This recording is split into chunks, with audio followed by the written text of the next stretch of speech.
My wife was 3 weeks into chemotherapy when my son stood in our kitchen and told me I wasn't family anymore. He wasn't talking about her. He was talking about money, a down payment he needed and didn't get, because every dollar we had was going toward keeping his mother alive. He said it like it was obvious, like the math was simple. Then he left, and for 6 months he didn't call, didn't visit, didn't ask once how she was doing. 6 months later, at 11 at night, our doorbell rang. I opened it and found him standing on the porch, soaked from the rain, crying so hard he could barely get words out. This is what happened in between. My wife Linda and I have been married 31 years. I run a small lawn and garden supply store on the edge of Fairview, the kind of place where most of my regulars have my cell number instead of the store line. Linda taught third grade for 22 years before retiring. We raised 2 kids, our daughter Megan, who lives 2 towns over and calls every Sunday without fail, and our son Kevin, who at the time of all this was 34, married to a woman named Brooke, with a 2-year-old daughter of their own. Kevin and I had always gotten along fine, if not close in the way Linda and Megan were close. He'd married Brooke about 6 years earlier, sharp, ambitious, always talking about where they were headed rather than where they were. I liked her well enough. I'll admit now, looking back, that I noticed things I chose not to dwell on. How every visit eventually turned into a conversation about their finances, their house, what Kevin's trajectory should look like. I told myself that was just how young couples talked these days. None of that mattered much until the Tuesday in March when Linda's doctor called with her biopsy results. Stage 2, breast cancer. The doctor was calm and clear about it. Treatable, a real plan, a real chance. But treatable doesn't soften the sound of the word when it's about your wife of 31 years. We told the kids together, sitting at our kitchen table. Megan drove over that same night and stayed until midnight, just sitting with her mother, not saying much, just being present. Kevin called the next day, said all the right things. "Whatever you need, Dad." And I believed him because I had no reason not to. What followed was the part nobody prepares you for. Not just the treatment, but the cost of it. Insurance covered a portion, but between the specialists Linda's oncologist recommended, a second opinion at a cancer center 2 hours away, and the months Linda would need off from her part-time substitute teaching income, we were looking at a hole in our finances that the store alone couldn't fill. We started pulling from retirement savings we'd spent 30 years building. We stopped talking about anything that wasn't strictly necessary. I want you to hold on to that detail, because 3 weeks later, it's exactly what put my son and me in that kitchen, on opposite sides of something that should never have been a contest. Kevin and Brooke had been house hunting for almost a year, looking to move out of their starter home into something bigger before their daughter started school. They'd found a place they loved, and they were short on the down payment, about $18,000 short. Kevin came to me on a Thursday evening, 3 weeks into Linda's chemotherapy, and asked if I could help. I told him the truth. I told him every spare dollar we had was going toward his mother's treatment, that we'd already dipped further into retirement than I was comfortable with, and that I simply didn't have $18,000 to give him right now, maybe not for a long while. "I'm not asking you to sell the store, Dad," he said. "I'm asking for help. Isn't that what family does?" "It's what family's doing right now," I said. "For your mother." Something shifted in his face right then. And I think, if I'm honest, some of what came out of his mouth next wasn't really his own voice. It sounded like conversations I imagine had been happening at his own kitchen table for weeks, about fairness, about being overlooked, about always coming last. "You always do this," he said. "There's always some reason it's not the right time for me. You know what? Family doesn't do this. Family doesn't turn their back when someone needs them. You're not family anymore. Not to me." He walked out of our kitchen, got in his car, and drove off before I could say another word. I stood there holding a coffee mug I don't even remember picking up.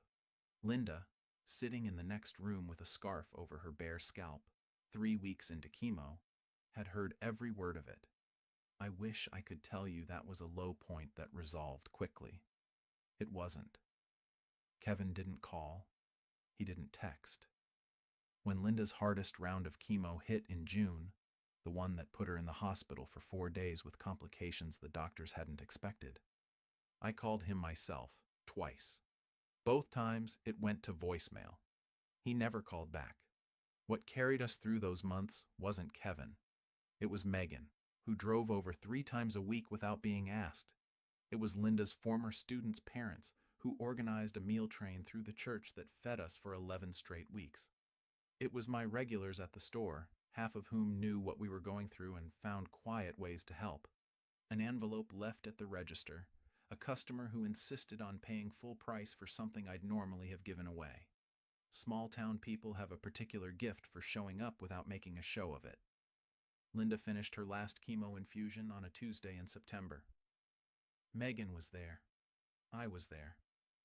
A dozen of Linda's former students' families sent cards. Kevin sent nothing.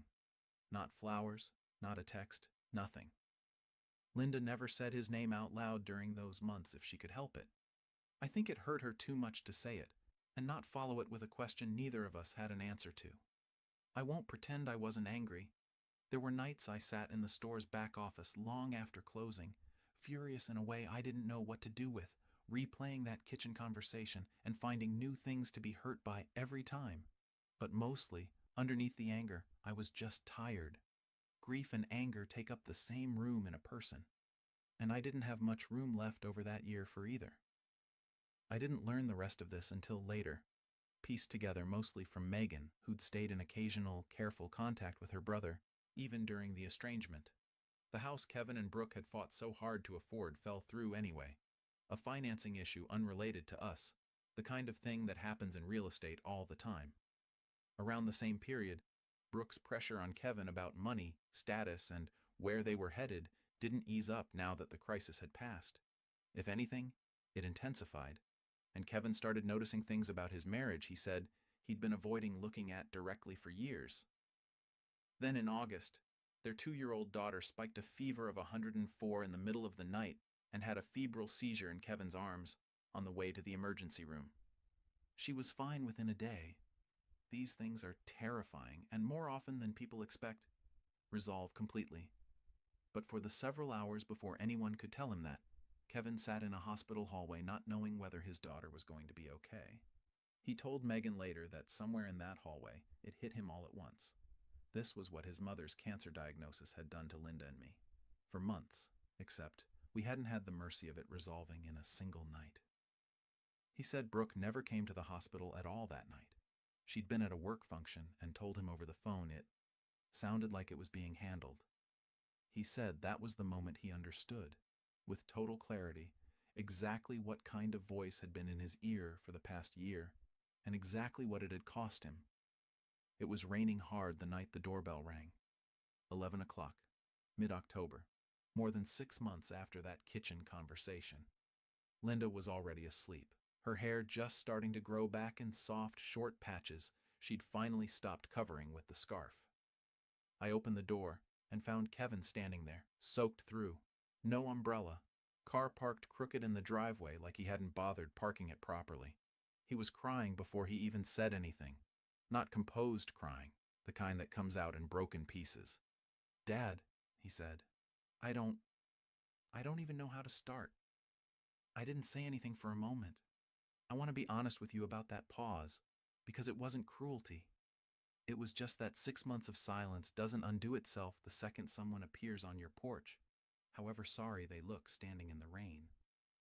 "How's Mom?" he finally asked, and it broke something open in both of us at the same time, because it was the first time in half a year he'd asked. "She finished chemo in September," I said. "She's doing okay. She's asleep." He nodded, and then it all came out. The house falling through, what he'd started noticing about Brooke and himself, the hospital hallway with his daughter, the specific moment he said he finally understood what he'd done. "I kept thinking about her sitting in that kitchen listening to me say that," he said. "I kept thinking about you two going through the worst thing of your lives. And I wasn't just absent.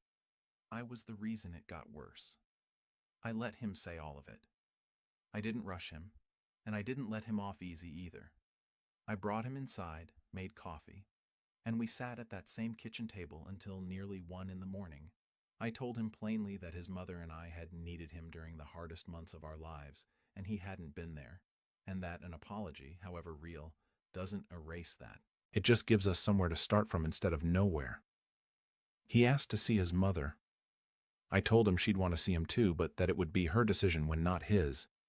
That after everything he didn't get to set the pace of his own forgiveness. Linda came downstairs the next morning to find her son asleep on our living room couch, still in his damp clothes from the night before. She stood in the doorway for a long moment before she went and sat down beside him. I watched from the kitchen as she gently woke him, and whatever they said to each other in that first minute was theirs alone. I didn't ask, and neither of them has ever told me. It's been several months since that night. Kevin and Brooke separated not long after.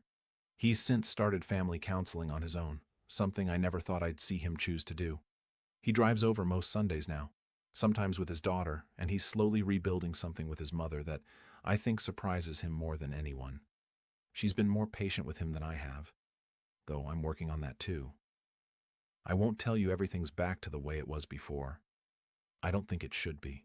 What I will tell you is that when your family survives something that big, you don't get to pretend the cracks weren't there.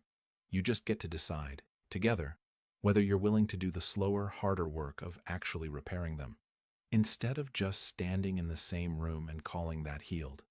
If someone you love said something in anger during the hardest season of your life, and you're still not sure whether forgiveness and accountability can exist in the same room, I want you to know they can. It just takes longer than anyone wants it to, and it starts with someone finally telling the truth, out loud, in the rain, if that's what it takes. If this story moved you, tell me in the comments. I read every single one.